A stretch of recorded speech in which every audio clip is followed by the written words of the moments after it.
Hello friends, welcome to my channel. இன்னைக்கு நம்ம வீடியோவில் டக்குன்னு ஒரு 10லேருந்து 15 நிமிஷத்துக்குள்ள ஒரு கப் பொட்டுக்கடலை வச்சு வாயில் வச்சதும் கரையக்கூடிய ஒரு அருமையான சுவையான ஸ்வீட் ரெசிபி செய்கிறது எப்படின்னு பார்க்கலாங்க. வீட்டுக்கு யாராவது கெஸ்ட் வந்துட்டா டக்குன்னு நம்ம செய்கிற ஒரே ஸ்வீட் ரவா கேசரி தான். ஒரு முறை ரவா கேசரிக்கு பதிலாக இந்த மாதிரி செஞ்சு கொடுத்து பாருங்கள். டேஸ்ட் அட்டகாசமாக இருக்கும். உங்களை பாராட்டி தள்ளிடுவாங்க. வாங்க எப்படி பண்ணுறதுன்னு பார்க்கலாம். இன்றைக்கி ஒரு மிக்சர் ஜார் எடுத்திருக்கேங்க. அதில் ஒரு அரை கப் அளவுக்கு பொட்டுக்கடலை சேர்த்துக்கலாம். கூடவே ஒரு ஏலக்காய் சேர்க்குறேன். ஏலக்காய் சேர்க்குறது கம்ப்ளீட்டாக ஆப்ஷனல் தாங்க. நீங்கள் வேண்டாம்னா ஸ்கிப் பண்ணிக்கலாம். இதை சேர்த்துட்டு நல்லா ஃபைன் பவுடராக பொடிச்சு எடுத்துக்கணும். நான் காமிச்சிருக்க மாதிரி நல்லா நைஸாக கொரகொரன்னு இல்லாமல் நல்லா நைஸாக பொடிச்சு எடுத்துக்கோங்க. அடுத்தது ஒரு பிளேட் வச்சுட்டு அதில் ஜல்லடை சேர்த்துட்டு நம்ம பொடிச்சு வச்சுருந்த பொட்டுக்கடலை பொடி அதில் சேர்த்துக்கலாங்க. சேர்த்துட்டு நல்லா சளிச்சு எடுத்துக்கலாம். நம்ம என்னதான் நைஸாக பொடிச்சிருந்தாலும் ஒரு டைம் சளிச்சு எடுத்துக்கோங்க. பாருங்கள், இந்த மாதிரி நல்லா சளிச்சு எடுத்து வச்சுக்கணும். சளிச்சதுக்கப்புறம் உங்களுக்கு தொட்டு பார்த்தாவே தெரியும், ரொம்ப நல்லா நைஸாக இருக்கும். இந்த அளவுக்கு சளிச்சு எடுத்து ஓரமாக வச்சுருவோம். அடுத்ததாக ஸ்டவ்வில் ஒரு பேன் வச்சுட்டு அதில் ஒரு 3/4 டேபிள் ஸ்பூன் அளவுக்கு நெய் சேர்த்துக்கலாங்க. நெய் நல்லா இலகி வரட்டும். ஒரு 3/4 டேபிள் ஸ்பூன் சேர்த்தனாலே போதுமானதாக இருக்கும் நம்ம எடுத்த பொட்டுக்கடலைக்கு.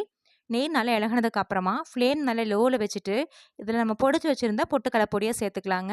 சேர்த்துட்டு ஒரு 5 நிமிஷம் இந்த பொட்டுக்கடலை பொடியோட பச்சை மணம் மாறி நல்ல வறுபட்ட மணம் வரணும். அந்த அளவுக்கு நல்லா இந்த நெய்யிலே வறுத்து எடுத்துக்கணும்.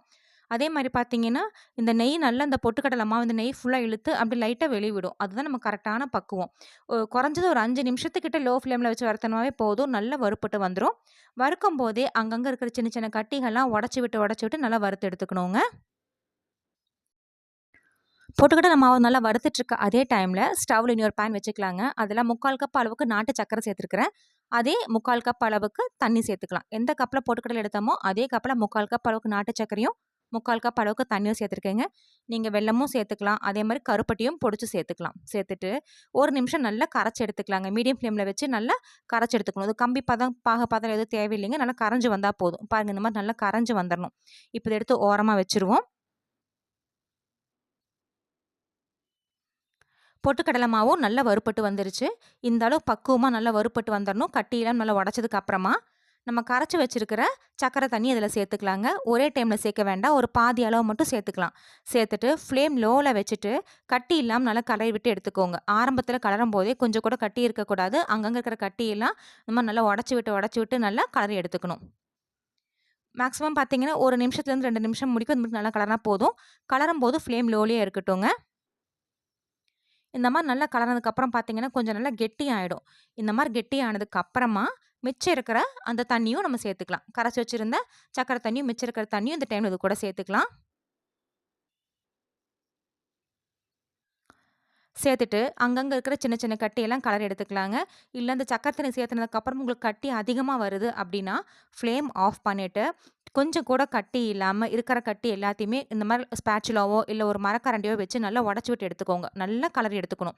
கொஞ்சம் கூட கட்டி இல்லாமல் அப்படியே நல்லா நைஸாக இருக்கணும். காமிக்கிறேன் பாருங்கள், இந்த அளவுக்கு நல்லா நைஸாக இருக்கணும். இந்த அளவுக்கு நல்லா கரைச்சி எடுத்ததுக்கு அப்புறமா ஃப்ளேம் ஆன் பண்ணி லோவில் வச்சுட்டு திரும்பி கலர் எடுத்துக்கலாம்.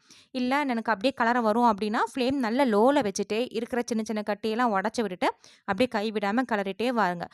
செகண்ட் டைம் நம்ம அந்த வெள்ளை தண்ணி சேர்த்துனதுக்கு அப்புறமா ஒரு 5 நிமிஷம் மட்டும் நல்லா கலர் எடுத்தால் போதுங்க. பேனில் ஒட்டாமல் நல்லா திரண்டு வர ஆரம்பிச்சிரும். ஃப்ளேம் வந்து அடிக்கடியாக லோக்கும் மீடியம்க்கும் நடுவில் மாற்றி மாற்றி கலரிக்கோங்க. இப்போ ஒரு 5 நிமிஷம் கழிச்சு பார்த்தீங்கன்னா உங்களுக்கே தெரியும். நல்லா பேனில் ஒட்டாமல் நல்லா கெட்டியாக திரண்டு வர ஆரம்பிச்சிருச்சு. இந்த அளவுக்கு நல்லா திரண்டு வர டைமில் இது கூட ஒரு 1/4 டீஸ்பூன்லேருந்து 1/2 ஸ்பூன் அளவுக்கு நெய் சேர்த்துக்கலாம். இப்போ கம்ப்ளீட்டாக ஆப்ஷனல் தான். ஆனால் சேர்க்கும்போது நல்லா டேஸ்ட்டாக அப்படியே நமக்கு வெண்ணெய் மாதிரி பேனில் ஒட்டாமல் திரண்டு வருங்க. நெய் சேர்த்துனதுக்கப்புறமா ஒரு 2லேருந்து 3 நிமிஷம் நல்லா கலரி எடுத்துட்டிங்கன்னா போதும். ரொம்ப திக்காக வர அளவுக்கு வெயிட் பண்ண வேண்டாங்க. இது பொட்டுக்கடலை அப்படின்றனால நல்லா ஆறுனதுக்கப்புறம் திக்னஸ் கொடுக்கும். லைட்டாக கொலகொலப்பாக இருக்கும்போதே இறக்கிருங்க. ஒரு நெய் சேர்த்துனதுக்கப்புறம் 2லேருந்து 3 நிமிஷம் கலருக்கப்புறம் பார்த்தீங்கன்னா உங்களுக்கே தெரியும், மேலே நல்லா ஷைனிங்காக அப்படியே பேனில் ஒட்டாமல் திரண்டு வருது பாருங்கள். இது நம்ம கரெக்டான பக்குவம். இந்த டைமில் இதை ஃப்ளேம் ஆஃப் பண்ணிவிட்டு இறக்கி வச்சுக்கலாங்க. நீங்கள் இந்த டைமில் விருப்பப்பட்ட நட்ஸ் எல்லாம் பொடி பொடியாக கட் பண்ணி சேர்த்துக்கலாம். நான் நட்ஸ் எதுவும் சேர்க்கலை. கொஞ்சம் சூடாறுனதுக்கப்புறமா பார்த்தா உங்களுக்கே தெரியும். இனி கொஞ்சம் நல்லா திக்கா இருக்கு பாருங்க. அவ்வளோதாங்க, சூப்பரான சுவையான பொட்டுக்கடலை ஹல்வா ரெடி. ஃப்ரெண்ட்ஸ், நீங்களும் இந்த ரெசிபியை ட்ரை பண்ணி பாருங்க. ட்ரை பண்ணி பார்த்துட்டு கமெண்ட்ஸுங்களை சொல்லுங்க. உங்களுக்கு இந்த வீடியோ பிடிச்சிருந்தா மறக்காம நம்ம சேனலுக்கு சப்ஸ்கிரைப் பண்ணுங்க.